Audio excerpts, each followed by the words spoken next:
Hello, everyone. Good afternoon. Listen, I'm reading the room because half of it's empty. It's the end of the day. We just had lunch. So I know it's been a long day, so I'm going to get through this. But I wanted to first acknowledge, okay, so my introduction, I am a translational researcher. And what my intention and what my hope is for the work that I do is to really translate research so that it's accessible and applicable and relevant to the community, right? A lot of times, a lot is lost in the translation, right? How do we make research accessible to folks that really could benefit from having this information? So that's my intention. I'm setting that intention. I'm putting that out there into the room. And then I also wanted to first, if you know me, or if you've heard, I got to take this off because I feel like I'm leaning.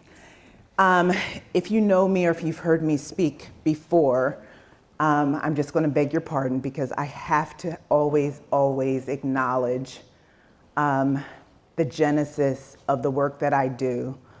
As a researcher, as a scholar, as an educator, but also as a member of my community. So I know those of you who saw me yesterday heard this story, so I'll keep it brief, but I'll keep it cute. But I just wanted to share this because there are some new faces in the room, and I really feel that this story is important for us as clinicians to hear. And I'm sure you've heard over the course of your careers similar stories. But this one for me is what was the catalyst to start the work that I do in my career. So I was in my master's program and at UCLA, so go Bruins and Aztecs. I'm a triple Bruin, and when I was in my master's program, I received some news from my mom. I remember like it was yesterday. I was walking through the sculpture garden, North Campus, and my mom told me that my great aunt, who was in her 80s, was suffering from some cognitive decline. She was becoming combative. I mean, she had all of these issues, wasn't really keeping up with her personal hygiene anymore, not keeping house the way that she used to. And my aunt was like, she was a social butterfly. She was out in the community. She worked in the health profession. And when this started to happen to her, my cousin would take her to the doctor. And the doctor would say, well, she's losing her memory. She's becoming forgetful. Yeah, well, what do you think the doctor said? She's getting older.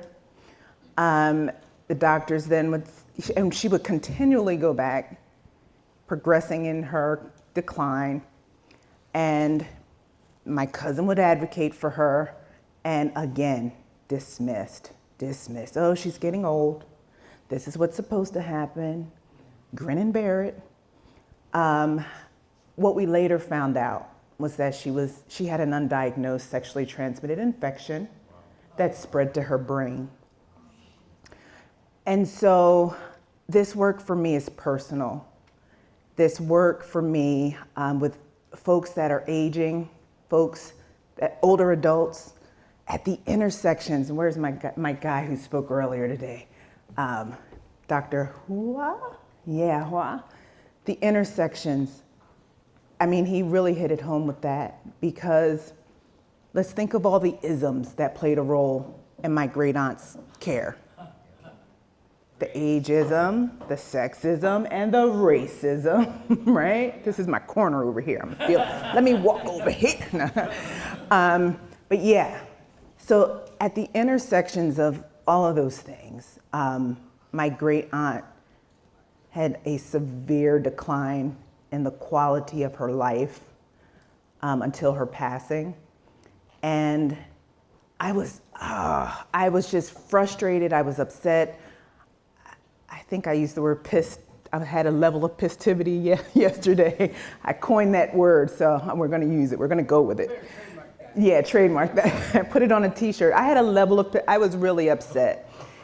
And I was in my master's program, and so I figured this was a perfect time for me to focus on doing something about it. It was a general overall umbrella of sexual health in older adults.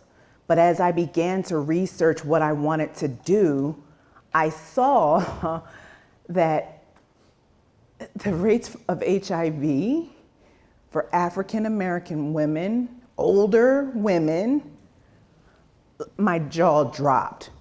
And I was just shocked because nowhere in my education had I heard that.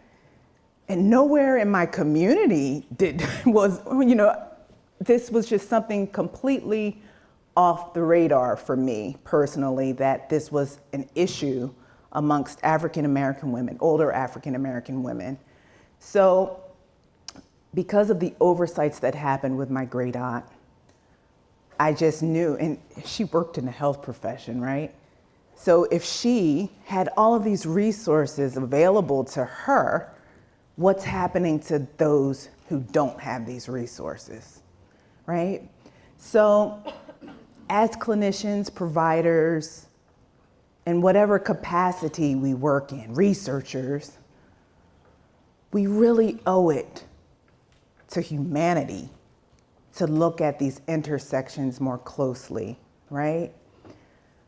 And if it's not, your jam, be an ally to someone who is doing this work, support this work, fund this work, because it's needed. And I'm not just plugging my work, I'm plugging all work, right? So that's the genesis. I think that's important to say. I want to honor the legacy of my great aunt, and I also want to honor those who are being overlooked in the healthcare system. And we in this room together can make a difference in the care that folks receive. And so I want to hold us all to account today and charge you with speaking up and looking out for those who may be marginalized, because folks are being overlooked and the quality of their lives are being impacted. And so I just wanted to say that to start. Thank you. So I want to be part of the solution. Who wants to be part of the solution? All right. So I want to challenge us. Well, first off, I don't have any disclosures. I don't have any disclosures, but do you have your phones handy? I have a little Slido for you. I want you to scan this barcode. And if I may say, or may ask, let's respond to this question without thinking too hard. Let's just say the first thing that comes to your mind, just type it in. No second thoughts, no political correctness. Let's just write the word that comes to your mind. Ready? All right, here we go.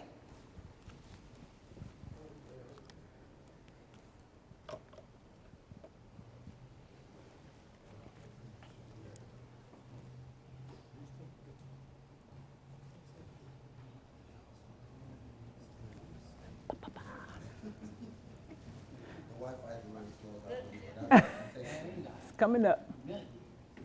Fragile. Oh, look at that. Wise. Oh, I love that.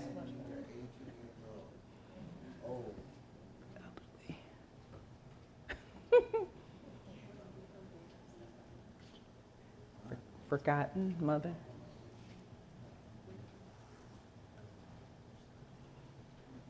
Was that supposed to be, please God, not yet? Yeah. Okay. Frail, seniors, comorbid. Yeah. Youngster, complicated. What stands out for anyone? Anyone want to say what stands out for you? Dad, end of life. That's old. Stubborn. Mother-in-law, my mother-in-law. Long life, elder. Okay, this is a pretty good list. old is the biggest. So I think that a lot of folks said old. And I like to do this exercise at the beginning of presentations because it can be very telling of how we all feel about aging, right? I want to show you, oh, we still got folks coming in. I love the positive ones, but listen, who put old here?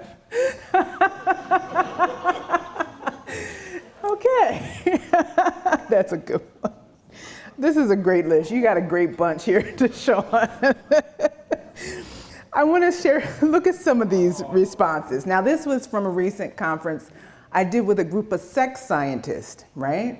Now, these sex scientists, what stood out for me, some of the good stuff, good, lucky, brave, amazing, but some of the more questionable, old, frail, bent, almost dead, struggling, Vintage. Vintage, yes. Tired, right? Now let me share this one with you. Now this was from a group of sex scientists, and then the next one I'm going to show you would be from a group of emerging clinicians. So they're in school, they're in their programs, whether they're social workers, medical students. So let's look at this. And this has been over the years. Boring, wrinkles, Florida, grumpy, bad driver, regret, fragile, death. Now this is from emerging clinicians. Yes. So let's unpack this a little, right? Funeral, yes. Let's unpack this a little bit. Oftentimes as clinicians, providers, in whatever capacity you're working in, we often don't get the time to process our true thoughts and feelings, how we really feel about things, right? But when asked this question, and yesterday, man, you guys missed it if you didn't come to the pre-conference event. We had a good time. Who was there? We had a good time. We processed a lot of things more deeply. But today, this here is very telling. So if this is the thoughts that we have, when just asked to respond, no politically correctness, how does this show up in our practice? Because we bring ourselves to practice, right? How does it show up? What are the implications, right? So I say all of that to say, we have some work to do. And I think that this should be the norm, but we don't get that opportunity in most cases, right? How do we unpack ageism? How does ageism impact our clients, our patients? And when it's subconscious or in the back, way back in our minds, who would have thought, I mean, who wants these folks caring for them as they age?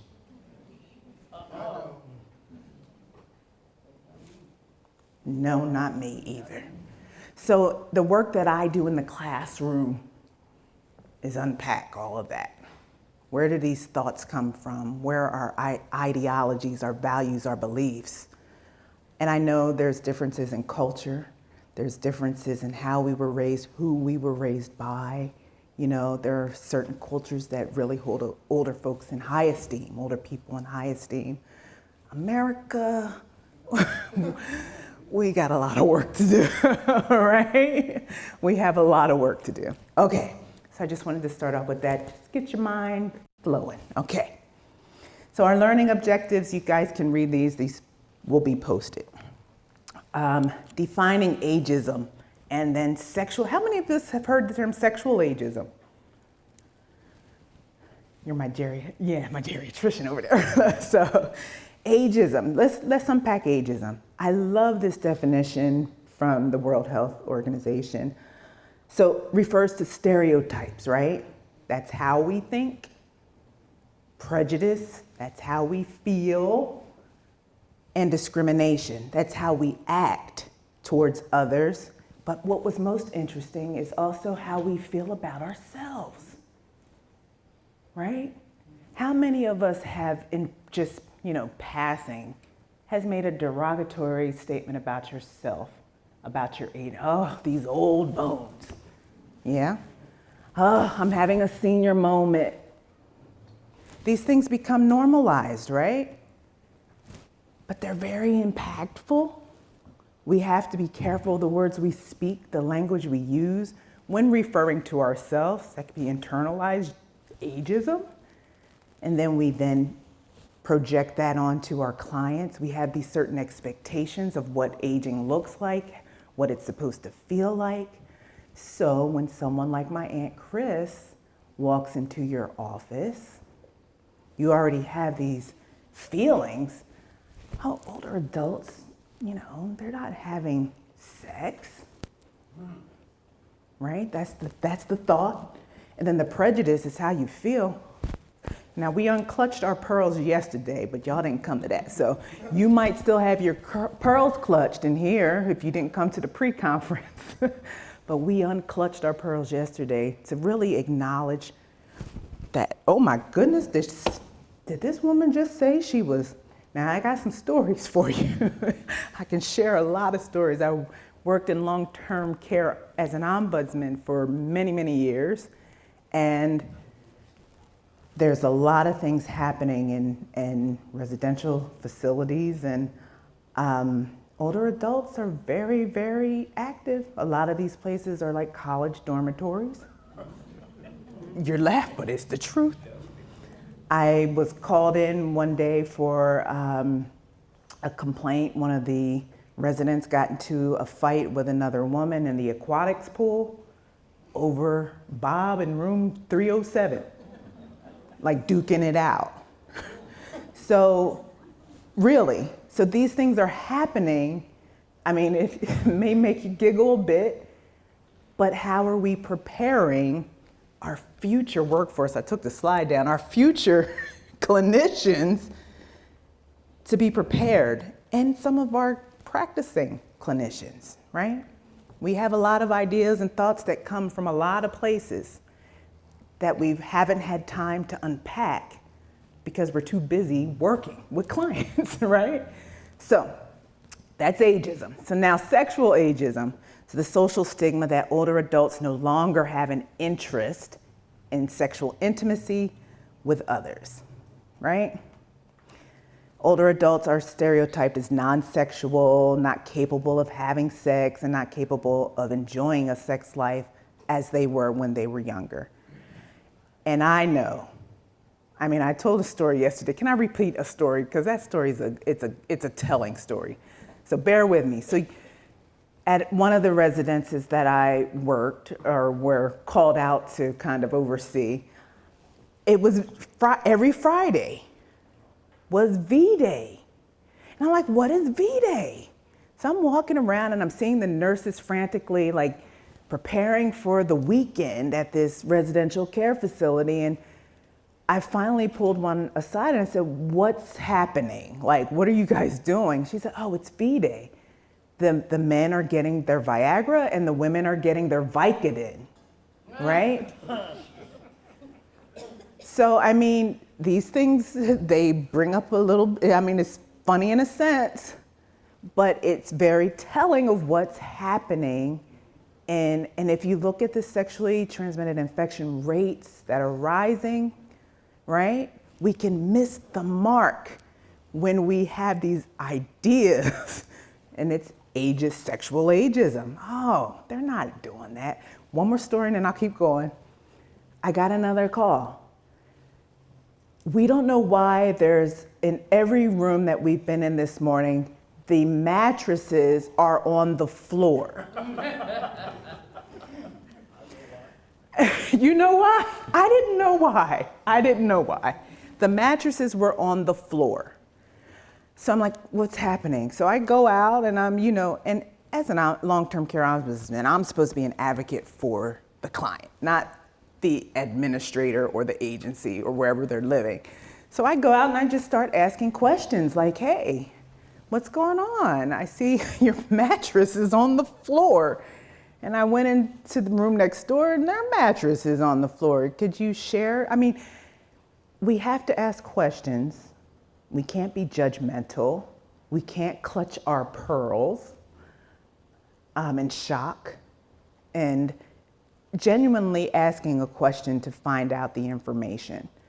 And what they told me, well, what I ascertained from a roundabout stories, is that was their version of safer sex.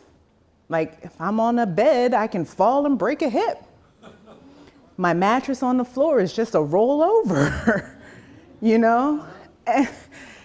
So I said, okay, they have every right to have their mattress on the floor, but how can we have it in a way where it's in a safe, they're not tripping, they're not falling, because that's their home, right? They have every right to engage in the activities they want in their home. So how can we work together as administrators, as healthcare providers, like want to police what's happening in a lot of these places as well, not promoting positive sexuality, but kind of reprimanding. So that's a problem too. Okay. What was the solution? Buy them lower beds. Buy them, lower the beds. No, we allowed for them to keep their mattresses on the floor. Just we made sure they were in a position where folks wouldn't fall. Like, it wasn't a hazard to their safety.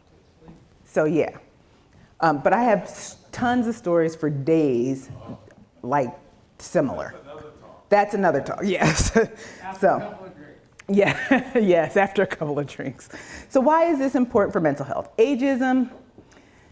Guys, I can't stress it enough. Ageism is associated with the onset of lifetime depression, and we talked a lot about all of this, so I won't prolong this, but increasing depressive symptoms over time, anxiety.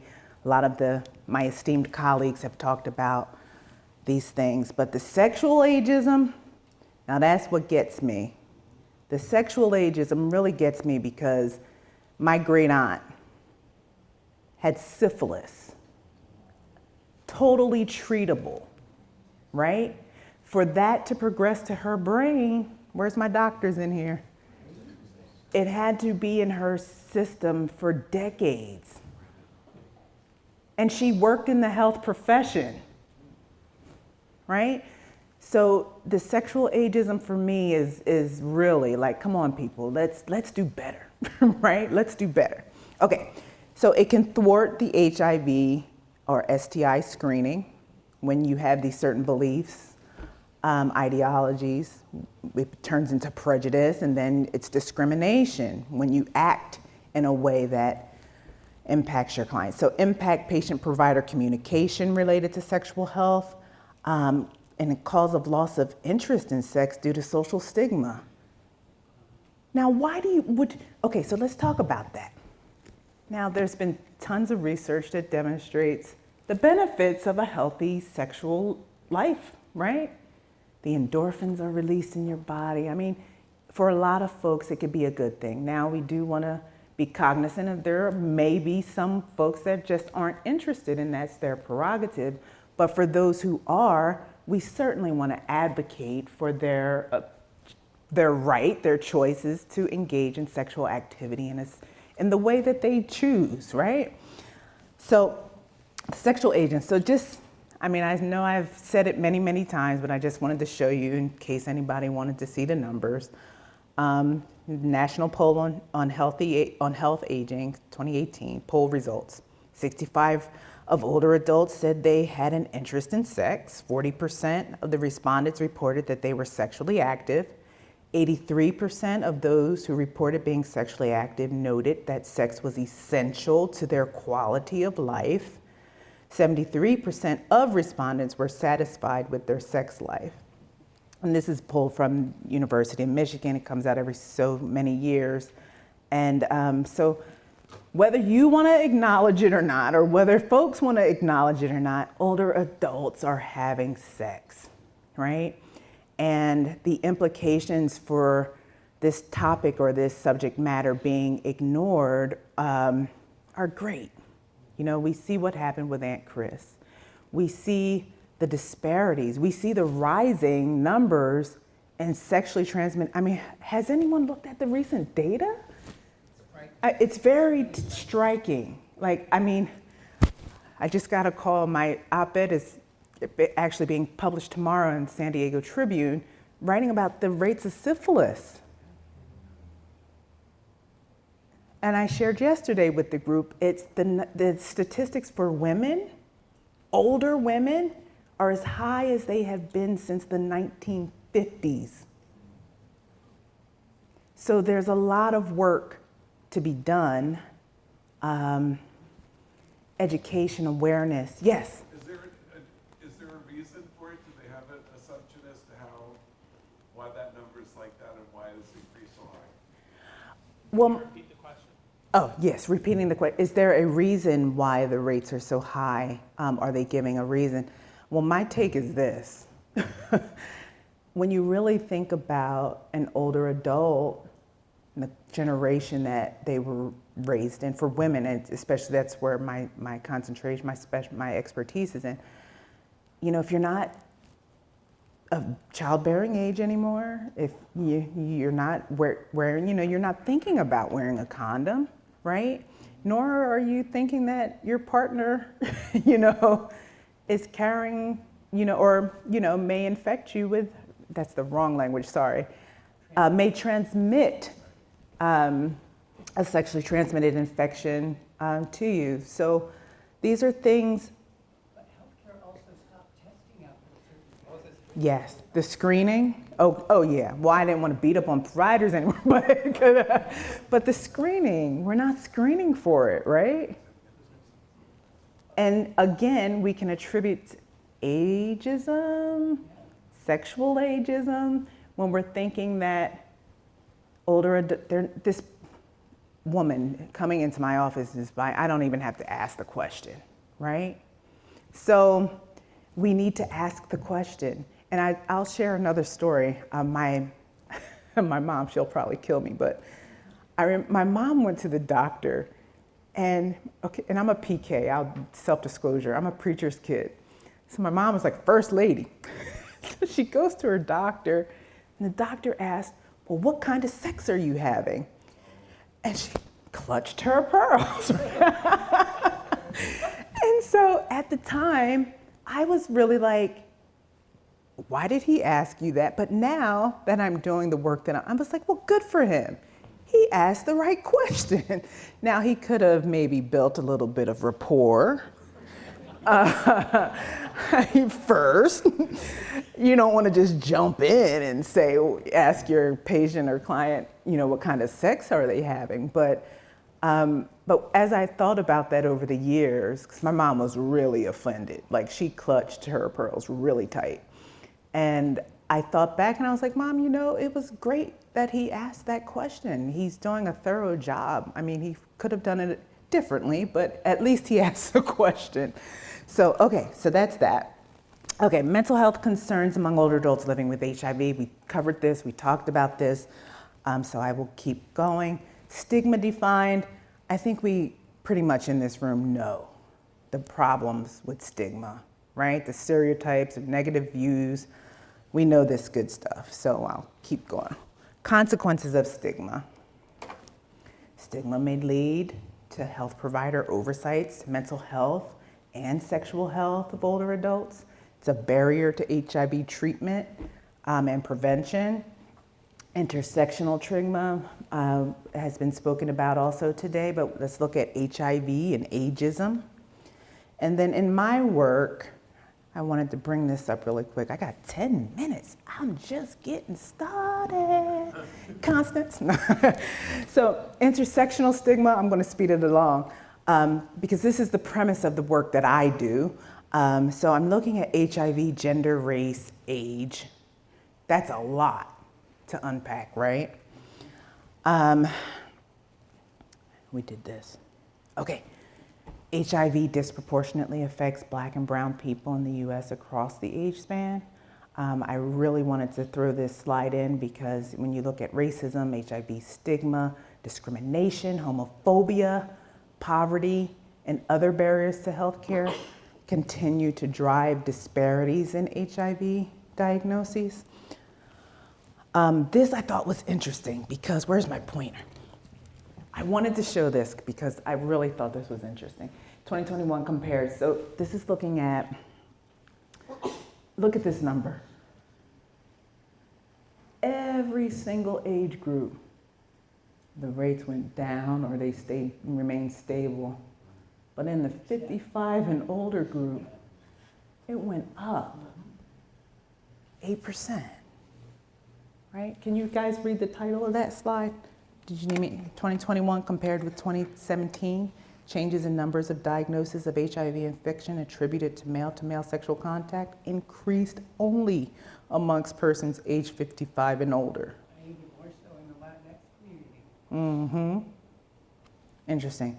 So I just wanted to share this really quick. How many minutes I got left?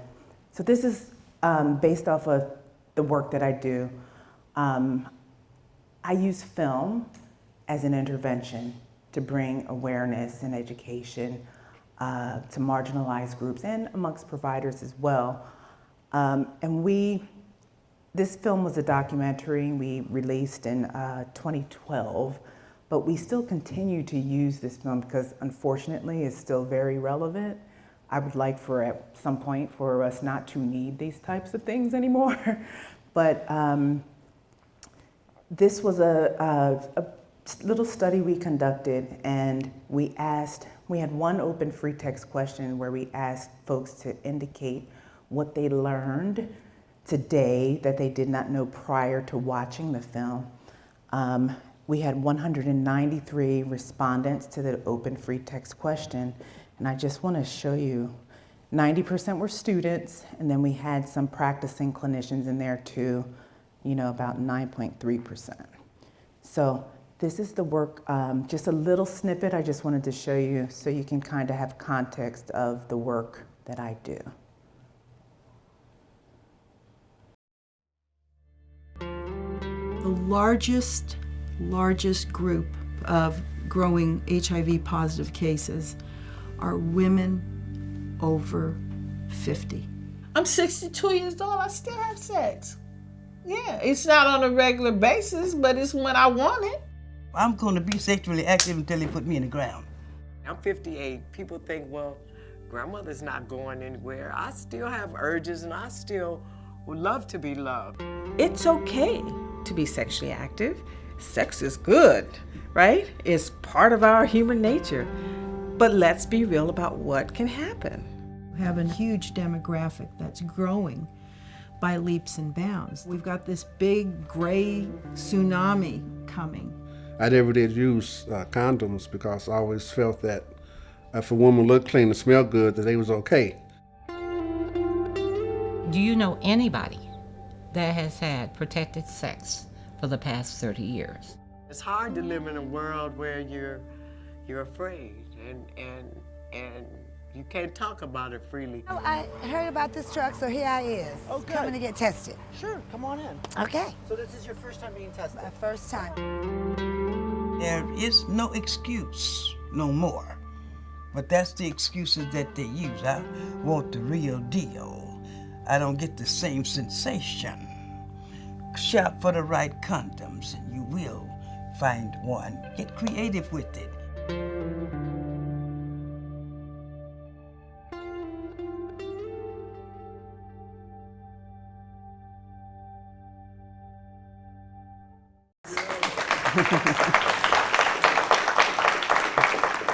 So that was the trailer to the documentary that we all watched yesterday at the pre-conference. But in response to the question that went out as viewers watched the 24-minute film, we had three themes that came about, that emerged from the data. Increased awareness of sexual ageism and stigma, improved motivation for changes in practice professionally, awareness of the need for sexual health communicative skill development. And so for theme one, I just pulled up one of the quotes that I wanted to share. I never really gave thought to the 50+ population as being as sexually active because I didn't think that they were physically able to engage in sexual activity. He said, you know better now.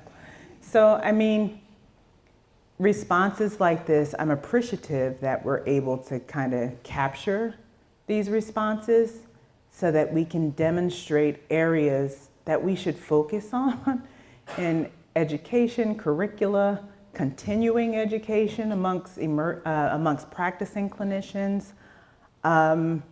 We still have a ways to go, okay.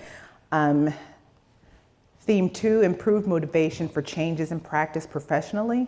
I learned that as a clinician, it is very important for me to deconstruct stigma and respect the beauty of sexual intimacy in older adulthood.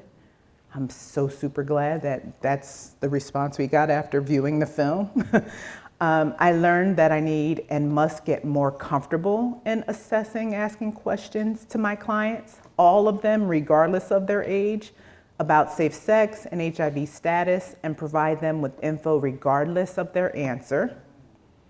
And then theme 3, awareness of the need for sexual health communicative skill development. STIs and safe sex practices are very important topics within the older adult population and should be addressed and talked about more often. So that was their takeaways from watching this film and being involved in a little workshop that we do with this work. So what are our next steps? We definitely want to increase awareness of sexual and mental health disparities and the importance of moving forward. I'm wrapping up. This is my last slide, Constance. Towards more health equity. We want to normalize sexual and mental health conversations with older adults. Increase engagement of clinicians in sexual health research and routine clinical activities with older patients. Increase provider-focused reflexivity exercises as a part of continuing education. And that's all I got.